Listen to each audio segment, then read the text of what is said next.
Hello, and welcome to another edition of Law and No Order Special Survivors Unit. I am here with the lovely Spice McKenzie, and I'm not going to continue to brag on her, right? Because you know I can go on and on. But let me tell you one thing. When I knew that I was going to sit down and have a conversation with Spice, I was like, listen, I got to go get the nails done, right? Make sure the feet is right, because she is such a diva. Always absolutely gorgeous. She is a model. She is an entrepreneur. She is a veteran. And, you know, she's going to tell you more about herself. So, Spice, tell us, who is Miss Spice McKenzie? My name is Erline Spice McKenzie, aka Spice the Vibe, everyone's favorite 5'1" curvy model. Oh. So, if you don't remember the name, remember the tagline. Everyone's favorite 5'1" curvy model. That's right. But I am a wife, a mother of 3 beautiful kids. He'll be 16 this year, 13, and then she'll be 9 next year. So all 3 years apart. My husband is also a veteran. We met actually in South Carolina, Sumter Air Force Base. So funny story, I stalked him a little bit. A little bit? Oh, just a tiny bit. Okay. I would pop up and be like, hey, how you doing? Yeah. And I told him, well, you're gonna be my boyfriend. And he never said no. And it's like 15 years later, we're still together. Awesome. So I guess you speak those things as they are. That's right. That's right. You say it until you see it. Exactly. They say fake it till you make it, but I say it. Say it until you see it. Big shout out to Travis Green, Forest City Church, Forest City Music. That's my favorite song, okay? I can't wait till they drop that on the album. So, you said you're a mother, a wife, a mother of 3. You are a veteran, and your husband is a veteran. And you pulled up on him when you saw what you wanted, and you went after it, right? So do you always do that in every area of your life? When you see something you want, you go after it? And if so, what are you doing right now? And tell me about those accomplishments. Well, I'm a published model. So backtrack. My sister, her name is Shamar. She's on the radio station, and I had told her, we met her when we first got here like 3 years ago. I was like, I want to be a socialite. And she was like, okay. She calls this lady, Teresa. She has her TDP modeling production company, and she's like, you're going to do her fashion show. And I was like, huh? I did beauty pageants, but I never did a fashion show. That was like, that's not my thing. It's my sister's thing. My sister is slim, drop dead gorgeous. So I was like, that's her lane, that's not me. So I did the show, and she was like, you never walked before? I was like, nah, I walked. And she was like, you're natural. I said, oh, okay, if you say so. And it took off from there. And I told myself I want to be published before the year is out. I want to be published again by the 2nd year, and I want to start my own business with my own brand. And I also want to start a nonprofit. And I just kept saying that this is what I was going to do, but instead of just saying it, I put the steps in place to make it happen, because faith without work is dead. Amen. Faith without works is dead. So let's unpack this a little bit. You are a published model. Can you tell me, what does it take to become a published model? I've never heard someone actually say it in that way. So Stowie's design company gave me my first shot. She saw me walk, and she said, girl, I gotta have you. And I was like, okay. And for me, it's just when people see something in you and they want to water it and nurture it, I'm all for it, because when I see something in somebody, I want to do the same exact thing. So she gave me an opportunity. She's friends with the magazine, and I won a competition for her show. I think it's like a fall show. The first show that I walked in, like high fashion, walked in here in Columbia, and I won the spread. And from then on, people was like, hey, you want to be in the magazine? Hey, you got some pictures? Hey, you want to shoot? And it's just been spiraling out of control from there. Awesome. So have you always known you wanted to be a model, or when did this whole idea of becoming a model just kind of flourish? I never really wanted to be a model. Okay. It just happened. All right. I'm shy. It's probably hard to believe that, 'cause once I get started. But I grew up where it's like brains before beauty. Got it. So you lead with your mind, and you don't lead with your body. Got it. So it was never a thing for me, and I didn't really think it was possible, because I'm short. Right. And I'm curvy. So that was like, for me, it was unheard of, because when you think of model, you think of someone that's tall, long legs, flawless skin, and that for me was far from what I was. But I told myself that I'm gonna stand in my truth, and my truth is I got eczema. I'm 5'1", Right. and I'm curvy. And if you like it, you like it. If you don't, it's okay. Yes. So I just stood in my truth, and I said, God, if this is what you want me to do, then order my steps. And He literally laid out a path for me. Awesome. Won't God do it? Mm-hmm. God is amazing. So I used to model a little bit. I can little tell. model. You can I can tell. Girl, I was on a runway, honey. You know? So back in the days, I used to model. There was a woman named Tracy Holt. She was very popular. As you know, I'm from Harlem, New York. And Tracy Holt did a lot of work for a lot of famous people. And I did quite a few shows for her. I did a first show for her. And I remember we did something at the Africa House in Brooklyn. And I believe that was owned by Russell Simmons. And I loved modeling. I can't really remember exactly what started me off with it, but I always loved fashion. I come from a fashion and entertainment family. So I always had this passion for fashion. And when I was modeling, like you said, there was those stigmas. One thing I learned is that unless you are with a huge agency, they don't test your skin, because I too have very sensitive skin. And when they would put those layers and layers of makeup on me, my skin would get so irritated, you know, after the fact when I had to take all of that stuff off. And I was like, why do we have to do this? Like, I'm already cute, you know, I'm gorgeous. Like, what do you got to put all this makeup on me for? And I learned that you can be as cute as you want, absolutely gorgeous. When you're modeling, they don't use your looks, they use your features, right? So they tell you that, which is why a lot of models look so different without the makeup. Women, period, or people, period. When they take the makeup off, they're a whole different person, because your features enhance the look, but the makeup gives you a whole different look, you know? And another thing was, I was thick. I was tall. I had a little height on me, you know, not 5'1", I'm 5'6", but I had some hips. And they gave me this diet list, you know, of things that I needed to eat, you know. And I was just like, no, I'm going to eat my mac and cheese and, you know, my bread and all of that good stuff. And I thought, well, modeling just probably isn't for me. But I still used to always practice with the books on my head and trying to walk without dropping them. What was the most challenging thing for you, besides being 5'1" and curvy, when it came to your modeling career? It was mostly the negative comments that you would get. Like, you know, sometimes people, it's not how you say it, it's what you say. It's not how you say it. So like, it would be like, you're not tall enough, which I could take that. Or like, they'll say, it's not the look that I'm looking for. But when I look at everybody else, it's the same look, how I look. But it would kind of hurt my feelings, because I'm like, if I'm not the look that you're looking for, then what are you actually looking for? And I think it had something to do with my age and just me. Like, I have tattoos. Yeah. They might not want somebody with tattoos. And then I came to a realization, because not really the realization, I talked to God and I just sat down. He said that if you just be yourself and stand in who you are, no matter if you get rejected, it doesn't matter, because that rejection is just direction to where you're supposed to be at. Amen. So every rejection was just my direction of telling me that, no, this is not for you. This is for you. Go this way. Because if I would have went that way, I wouldn't be where I'm at right now. Yes.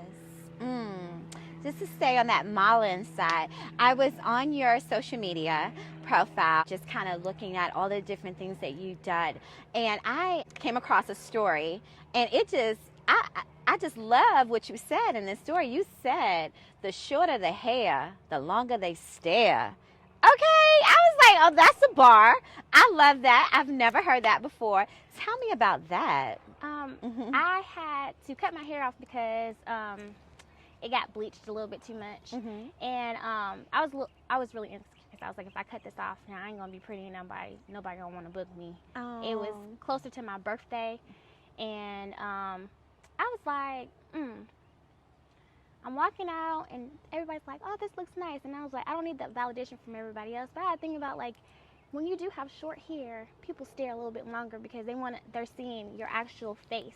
And you can't hide behind, because, you know, I got a wig on. Yes. You can't hide behind everything when your whole face, when you're bald. When you're Right. bald, it's just your head shape Right. and your face. That's it. That's all you have. There's nothing to hide behind. So Right. basically, that's just me, my authentic self. Yes. So the shorter my hair is, the longer they stay, because they know that I'm beautiful inside and out.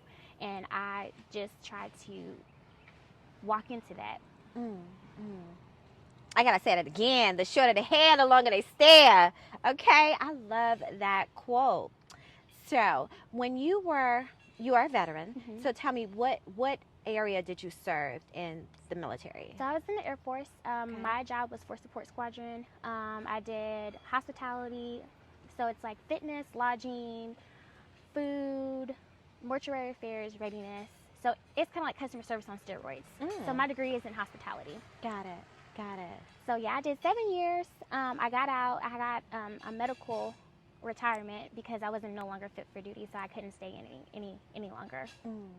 So you got a medical retirement. Mm-hmm. No longer fit for duty. What happened? So I had a mental breakdown. Okay. So in the military, I came on 17. So they teach you how to be a cold-hearted person, but they never teach you how to feel after you have to be that cold-hearted person. They don't teach you how to cope with the things that you have to do when you're in there. They tell you that if you're going to be a soldier, you can't smile. Failure is defeat. So it's like you got the issues that you had when you were a child, and then you got the issues of the world because you're fighting for people's freedom. So it's like it's both of them weighing on you, and it's a burden or a cross that you have to carry, and they don't prepare you for after the military. So they'll tell you, like, this is what you have to do. You have to be a top performer. You have to be excellent in all you do. You have to service before self. And you'll do all those things, but it's like, what about when I leave? Yeah. Who am I? Because I've been doing this since I was 17.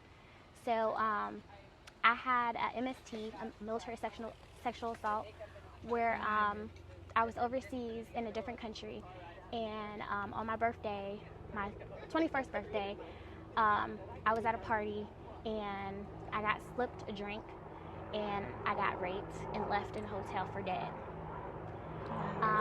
My battle buddy left me.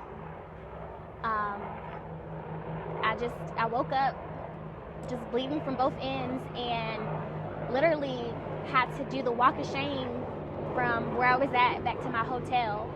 And when I went to go get help, they told me that they could not help me because it's a Muslim country, and what happened to me, it was just like something that they didn't really want to deal with.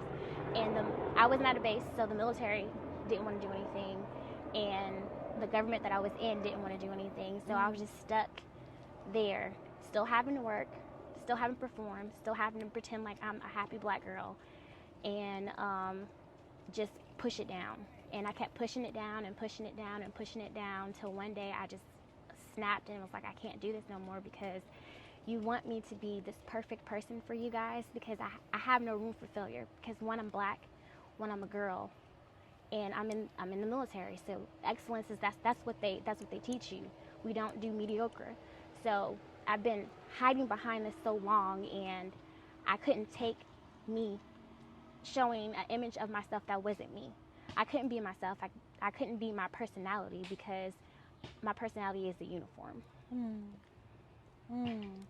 Girl, so I really had to do a breather over here because I wasn't expecting that. And my heart just sank. I could not imagine what that was like, what you've gone through. And I'm speechless right now. But I do want you to know that, boy, you don't look like what you've been through.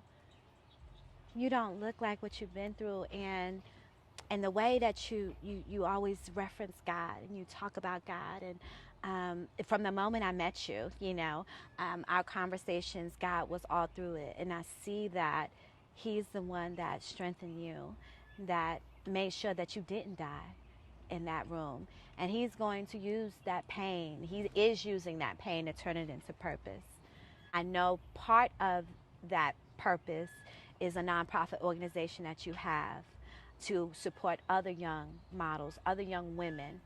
But before we get into that, I would like to know a little more about your backstory as far as your childhood. What made you want to go into the military at 17 years old? Well, God knows I love my mama. Yeah. And I tell people that your parents can only do what they know. Yes. So, like, I had to realize that I was angry at her for a long time because she only knew what her mama knew, and her mama only knew what she knew. Mm-hmm. So, like, she was like, you can't stay here. You gotta do something with your life. Like, and I didn't get it because I just graduated from high school, and now you're telling me that I need to go in the Air Force because I wanted to go, but then I didn't want to go, and you had to sign your child over. So I was like, how you gonna sign your child over to the United States Air Force? And I just graduated from high school, so she told me I had to go. My brother went into the Army 1 year before that because he's one school grade above me. Okay. And basically, I had to figure it out as I go because my stepdad was a minister, so I was raised in the church, and all I knew was the church. I could tell you the Bible, not now, but back in the day, I could tell you the Bible from front to back. Front to back, yes. Because he had me read to him all the time.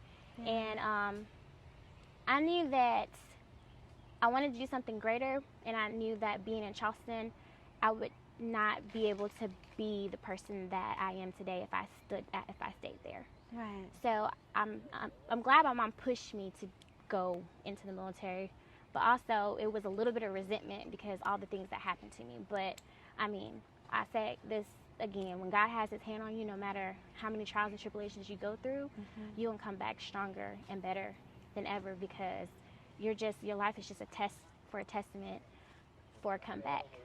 Right. So. Right. So let me ask you this. How did you, or what steps did you take? Because mental health is a serious, serious issue, right, in our world. And I'm so grateful that you're still here because I know a lot of women who took their life behind shame, you know. And even if it wasn't a sexual assault, just shame of things that were out of their control. And even shame of the choices that they made at the time where they didn't know what they needed to know or knew or what didn't know what they were supposed to know, right? But then once you know, what do you do? So I have post-traumatic stress disorder. Okay. And anxiety. I went to therapy for like 7 years. 7 years straight. I was on 10 different medications. All the medications for the military, like medication, like you get one to wake up and then one in midday to start the day. They give it to you just so they can sedate you so it kind of hides the problem, but the real problem was it was me. I was the problem. Right. What about me do I need to change so I can feel better? Yeah. It didn't matter what everybody else did to me. It was about what can I do to physically and mentally make myself better. And it's a daily struggle because I mean, no one's perfect. Your mind is a powerful thing. Right. You start thinking bad things happen. Yeah. So, like, my doctor told me, she was like, what do you want your legacy to be? Do you want to be a victim or do you want to be victorious? So she said, you determine what it is. And I tell people this all the time. You can use my past against me and say, she did this, she did that. And I'm going to say, yes, I did do that. Right. But I'm not ashamed of it.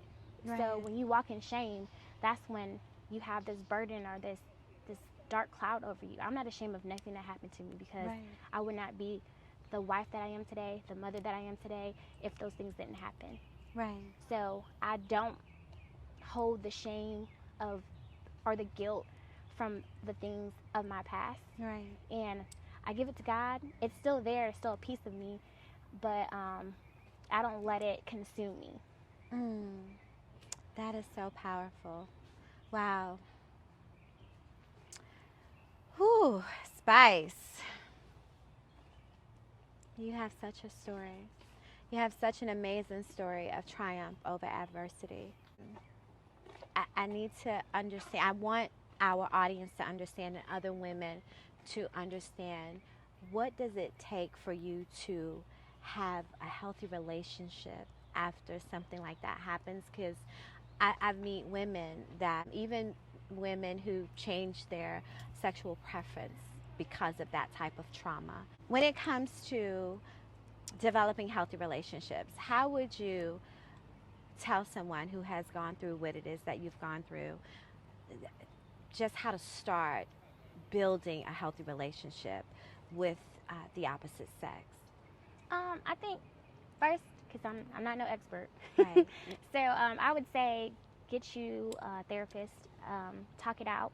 Sometimes for things like this, you might need a trauma therapist, because that's totally different than an actual therapist. It's more intense. And then sometimes you might not have to go all the way back to the root cause. Like, there's a statistic that if you've been assaulted at a young age, it's a high probability that's going to happen again. So most people that get assaulted get assaulted again, because of the fact of the matter is it's just a reoccurring thing. My doctor told me that, like, I grew up really sheltered, so I don't have the sense of this person might be dangerous, because for us, your mom put you in a bubble and you think everybody's good. Instead of me expecting someone to be this great person that I've grown up thinking that everyone's amazing, I see you for who you are, and I just meet you where you're at. And I tell people that, like, you tell the truth. I told my husband this is the things that happened to me when, and it's hard. This is the stuff that happened to me. And he understands it. He's my protector. He's not gonna let nothing bad happen to me. Sometimes he overdoes it. Yeah. Yeah. But yeah, I just say be open. If you can have open communications with the person, and that person should never shame you for those things that have happened to you. They should never blame you for those things that happened to you, and they should be there as a support system. And if that person can't handle the fact that you have trauma, that person's not good for you. And seek God first. Yes. God will order your steps, and He'll send you the person that you want to be with in life. Yeah. And I tell people, like, just if you want it, ask Him for it. Because we always think that we don't deserve things, and for the longest I thought that I don't deserve it, because, like, I had all this stuff happen to me. Like, why me? But why not me? Right. He died on the cross for us. Why me, my temporary pain right now? Why not me? Yes. So ultimate sacrifice was death. Right. So who am I to be like, God, this happened to me, this happened to me, this happened to me, woe is me? No, woe is me. It happened. I dealt with it. It hurts. I'm still dealing with it to this day, because it never goes away. But I'm here to tell other young girls, or girls that look like me, that don't look like me, that you can overcome it and you can be successful in life. You're gonna have drawbacks. Yeah. You're gonna have those times where you just don't feel like doing anything, but you're breathing, you're alive, and pray through it. Take your medication. Take your medication, definitely. That's what I do. Yeah. A happy pill a day keeps the doctor away. That's right. But, like, yeah. Yeah. Love is, if you want love, it's out here. Right. You ain't gotta go looking for it. Right. It's gonna find you for wherever you at. You don't gotta look for anything. It's gonna come to you. Yeah. Listen, I know you're enjoying the episode, but I had to tell you about my new boutique, Styling is Necessary. And this is one of our Divine Inspiration collections. Prayer is necessary. The unique part about this t-shirt is that it is inscribed with a scripture on the inside over the heart. I call this my concealed weapon, and it's always good to have the word near your heart and in your heart. This particular scripture has rejoice always, pray without ceasing, give thanks in all circumstances, for this is the will of God in Christ Jesus for you. 1 Thessalonians 5:16 through 18. Styling is necessary.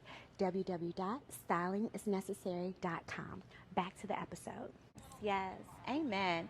I truly believe that, and I'm just amazed by your story, just amazed about how you were able to overcome these things. And you talk about how your husband is your protector, and so many women desire to be protected. Were you married when you had your breakdown? I was married. So my husband was overseas. The convoy just blew up in the back. Wow. while we were on the phone and disconnected, and he didn't call me back. So I was like, I'm about to be a widow. So you gonna leave me with these kids? Yeah. Like, I had my son at 19 before him. So I had my son, I was taking care of my sister, and I just had a newborn baby. So I'm like, oh my God, y'all just gonna leave me? Just gonna leave me like that? Yeah. And for me, that's the humor of the military, because it happens all the time. Yeah. But he called me back. Yes. And that right there was like, this is serious. Like, we're fighting for our country, and at the drop of the dime, I could be a widow. So that was another stressor. And then on top of the fact that I really can't talk about it. Okay. But I can say that a certain individual of influence in my unit was pushing for my mental breakdown. He made my life difficult. Right. I was pregnant. I was working 12-hour shifts. He would come and put his arm around me, like say things to me, and I still didn't deal with the trauma that I had when I came back from overseas. So on top of that, me having to deal with someone that has my career in their hand, literally making my life miserable. And the breaking point was when I helped build a gym while I was pregnant. I ran the gym while supporting or having troops and stuff, and he gave me a markdown. And that might not sound like nothing to anybody, but like, I had fives on my career because I always set myself up for success. I was at A1C, 17 years old, in charge of a kitchen. Right. I became a senior airman, almost below the zone, but I missed it. But my first time I could promote, I became a staff sergeant. Like, all within my 7-year span. I was in a newspaper. I was just, every time they told me I couldn't do something, I was saying I could do it. Right. On top of all the nastiness that was happening to me. Yeah. But this 4 on my EPR is what really broke me, is because I broke my back for this institution, and because I didn't do what you wanted me to do, you messed with my career. And when I said something, it got worse. So I have no faith in the system that's supposed to help me out. Right. Because they're saying, oh, okay, well, you know, things happen like this all the time. You might think that you're a 4, or you may think that you're a 5, but on paper, she's saying that you're a 4. And you got this other person that is promiscuous with other people that's getting a 5 that barely shows up to work.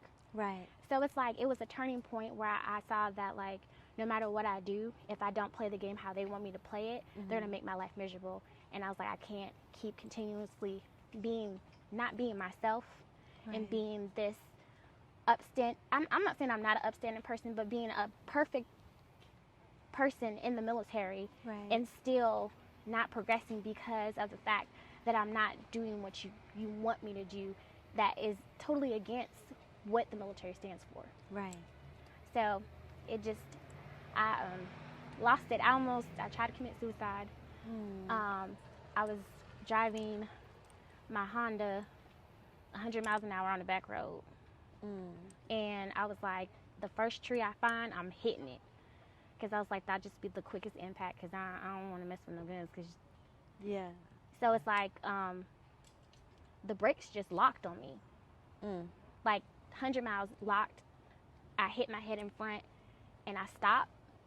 And I was like, really, God? Yeah. Oh, he has a sense of humor. Oh, he ain't gonna let you go till your mission is accomplished, honey. I said, really, God? Yes. You have a mission. You have a purpose, and God is not gonna let you leave until that purpose is fulfilled. Right? So I was like, I gotta get out. Yeah. So I went to mental health, and I said, I'm not doing well. I can't do this anymore. And I felt like a failure, because, like, giving up on your career in the military is just like, okay, you didn't accomplish what you meant to accomplish. Right. And you're not showing other people that, like, even though through life, when life gets hard, you keep moving on.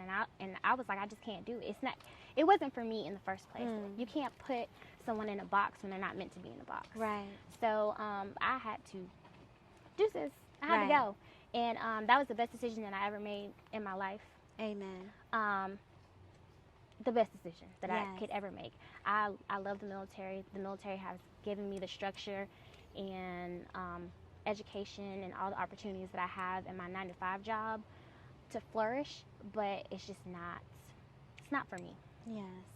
And with all the things that you've learned in the military, it's definitely helped you advance in your career. You have an amazing career now. We're not going to get into what that is. You want to talk about Bruno? Yeah, we can't talk about it. It's top secret. But just know that I'm Tommy. She I'm Tommy, Tommy. okay? I'm Tommy from Martin. She got it going on, all right, on that end. We just not going to get into detail about that. But maybe later on in life, maybe a part 2 or in the book, right? Because she's definitely going to write a book. Even if I got to help her along that way, we're going to get that book together, okay? I know you're enjoying the episode, but I had to tell you about my brand new novel, Blood Ain't Thicker. A magnetic and masterful read. Compelling and captivating. Blood Ain't Thicker by Holly Tabring. It's available on Amazon and at www.hollytabring.com. Back to the episode. So, all the things that you've gone through, and you talk about the battles and the struggles that a lot of women face in trying to advance their career in a male-dominated society. We're not talking about, because we love soft life, right? Like I said, you're a married woman. You love the fact that your husband is the protector. He is the head of your household. But there are some things in your career, there are some things that you seek to accomplish in your life as a woman, as a mother, as a helpmate, right?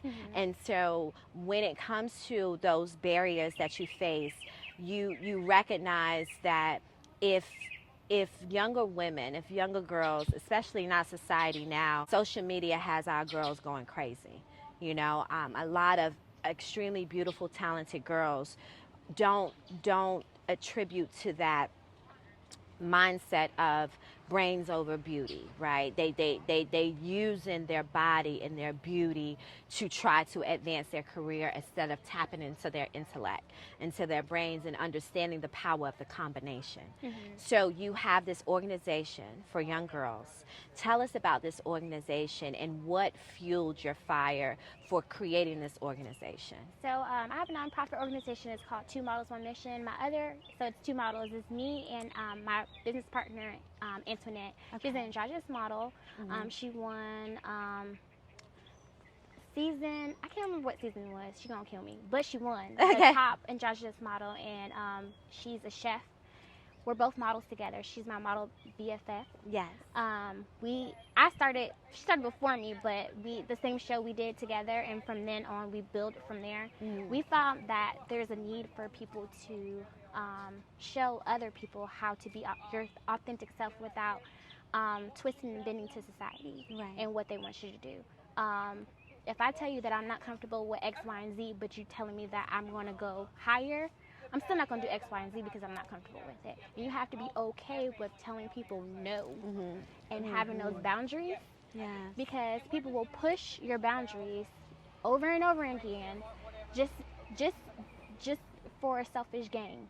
So I tell people, if you got boundaries, if you say you're not comfortable doing this and you don't want to do it, don't do it. Right. Stand 10 toes down on it. It's not worth your mental health. It's not worth your self-esteem. So we're just out here letting people know that you can model yourself to how you would like to be, because modeling is just not someone modeling clothes. Right. Like, I want to be the person that someone looks up to, that someone can see and say, hey, she went through X, Y, and Z and she still made it. Right.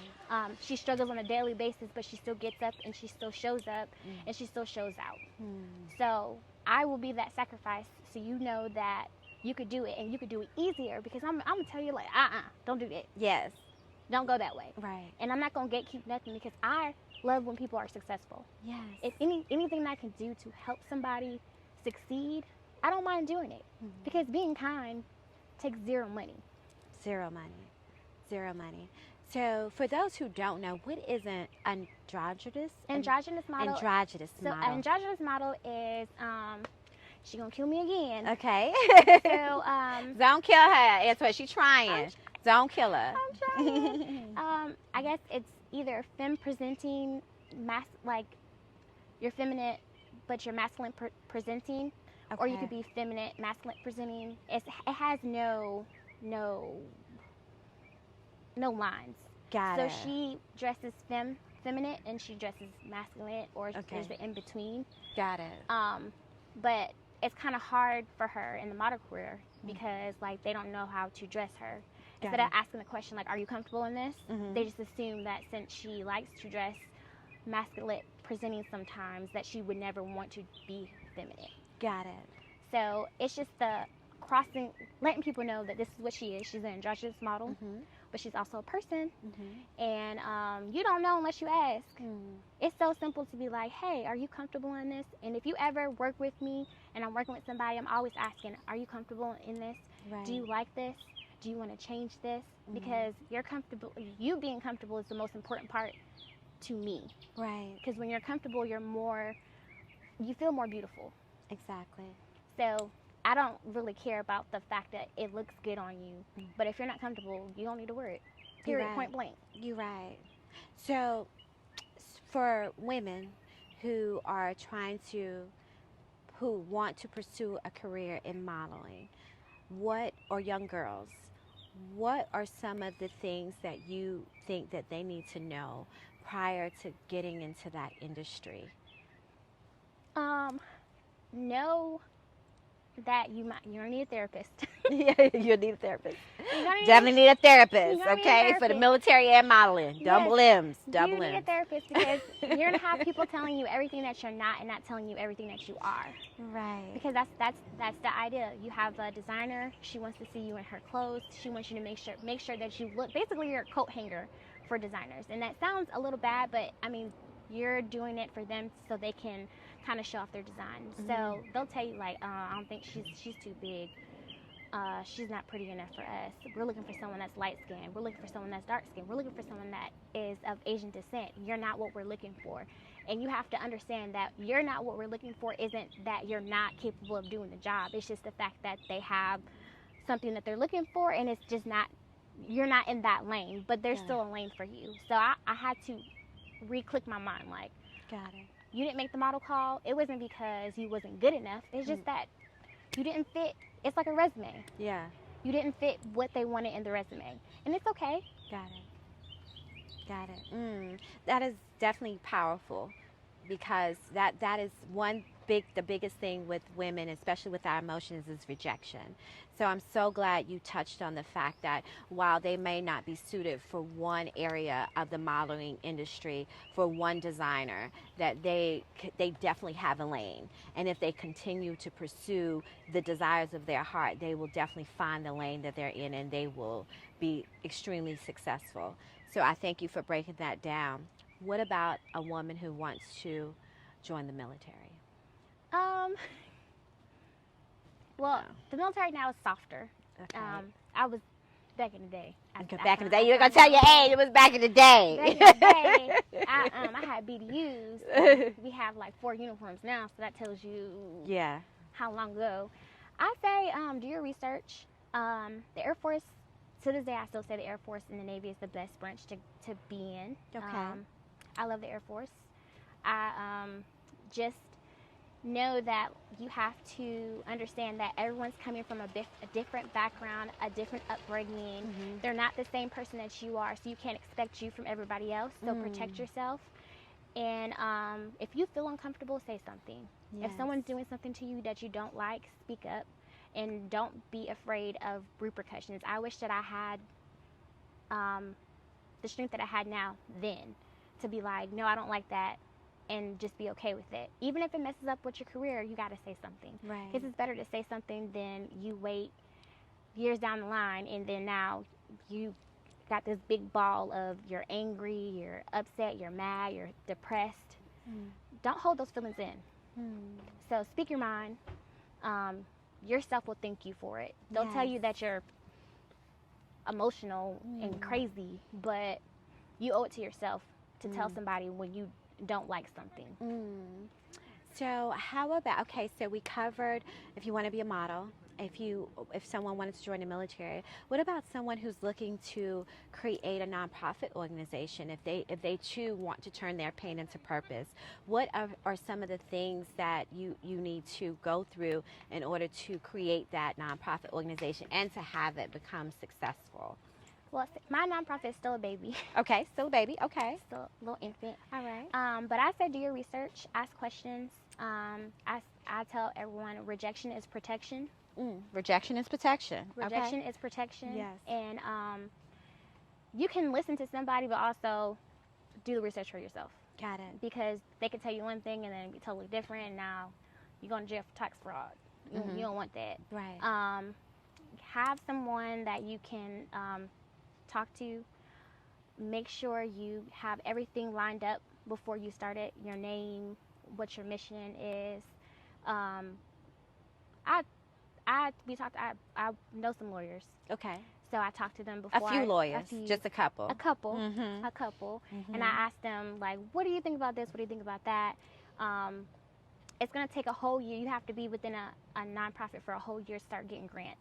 Okay. So we haven't hit the year mark Okay. yet, so we can't really start applying for grants. But set yourself up for success in that time. Okay. Having your meetings, having your bylaws, filing all the paperwork for your tax exempt stuff. Like, just set yourself up for success. Got it. And if you don't want to start a nonprofit, or you just want to have like do something, Right. there's a lot of resources out there. Got it. There's people out there that don't mind like sharing the wealth of knowledge. I had to do it trial and error. Right. I tried it, it didn't work, Mm-hmm. and then I was like, oh, this is what you're supposed to do. Okay. Right. Got it. But that's how you create the blueprint.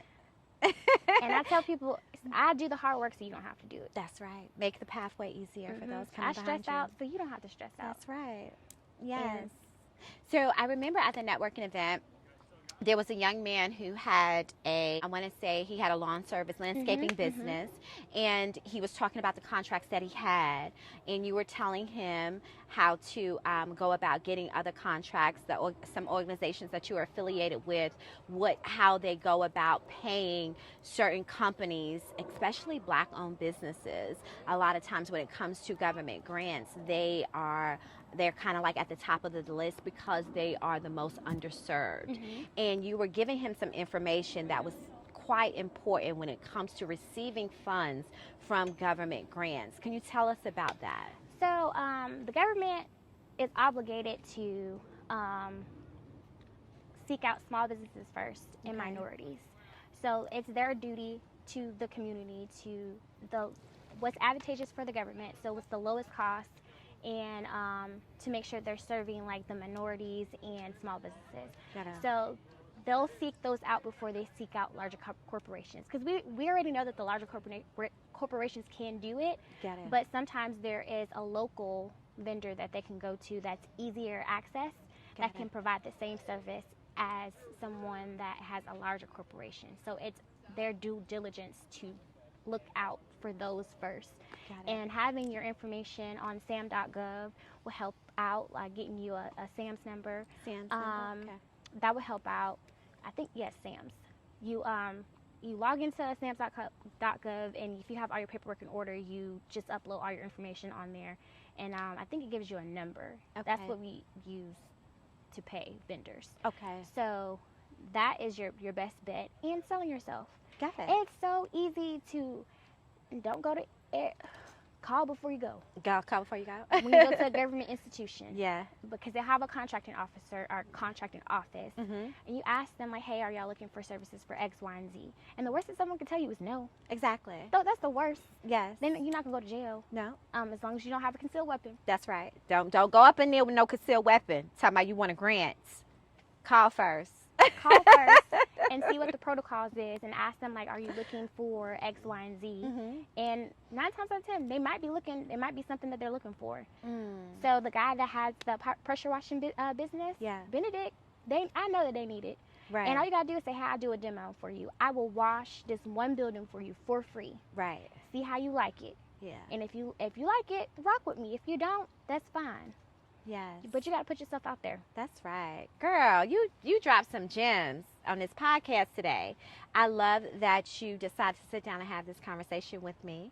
You are an absolutely amazing woman, and you know we got to come back for part 2 because she got a lot of things in the infant stage, baby stage, and you know I loved to catch businesses when they're at their infant stage, because I've at my infant stage in so many areas, and just the whole journey, the progress of the journey is so rewarding, just to see how people connect to your journey and connect to your story, and how you also help develop them, and they don't know that they're helping develop you, right? And so that's such an amazing part of the journey.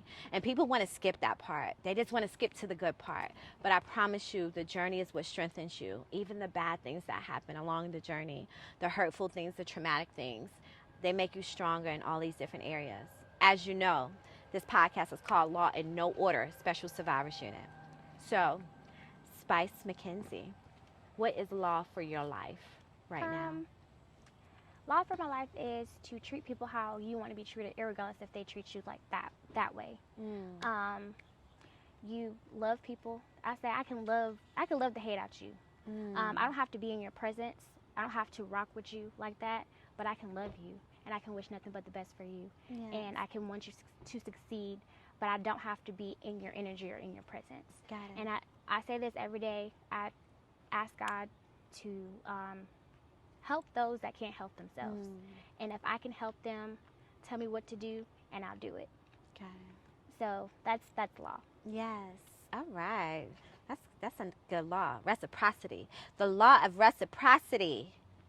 Special Survivors Unit. What is a survival mechanism that you use right now and moving forward that is going to help you in this journey, help you deal with the bumps in the road as you are building this magnificent structure of success in many different areas of, you know, your businesses? I say know your triggers, because people are, when you have purpose in your life, the devil's going to try to stop you at any point in time. And he'll use your mind, he'll use your family, he'll use your friends to try to implant negative thoughts. Oh, I don't think that's a good idea, or that idea is too big for you. Nothing's too big. Nothing's too big for God. And what's the craziest things, that what we think is too big, he thinks that it's not big enough. So I say to survive is to know what's going to trigger you and stay away from those things. Like, people will be like, you don't come around no more, and it's not because I don't want to be around you. It's that I have to protect myself, because elevation requires separation. Yes. And I can't do the same things that I did last year, this year, if I want to go somewhere else. And it's no shade to anybody. It's just the fact that for me, I want more, and I want the people around me to have more. So I'm willing to sacrifice going out and hanging around you guys, because I know that I have to save my strength for other things in life. So elevation requires separation, and if you know that it's going to trigger you to go back to that person you was before, because I used to be a firecracker. I'd be like, you know what, it's not worth it. And I walk away from it, because if it's gonna cost me my peace and my sanity, I don't want nothing to do with it. Amen. Wow, you definitely closed out with a banger. I love that. I'm so glad that you dropped those jewels on us and shared with us your law and your survival mechanism moving forward. I am so grateful that you decided to have this conversation with me. I will say that again, and this is not going to be the last time. You are an absolutely amazing woman. You're beautiful, and I just can't wait to see what happens next. Thank you. I appreciate it.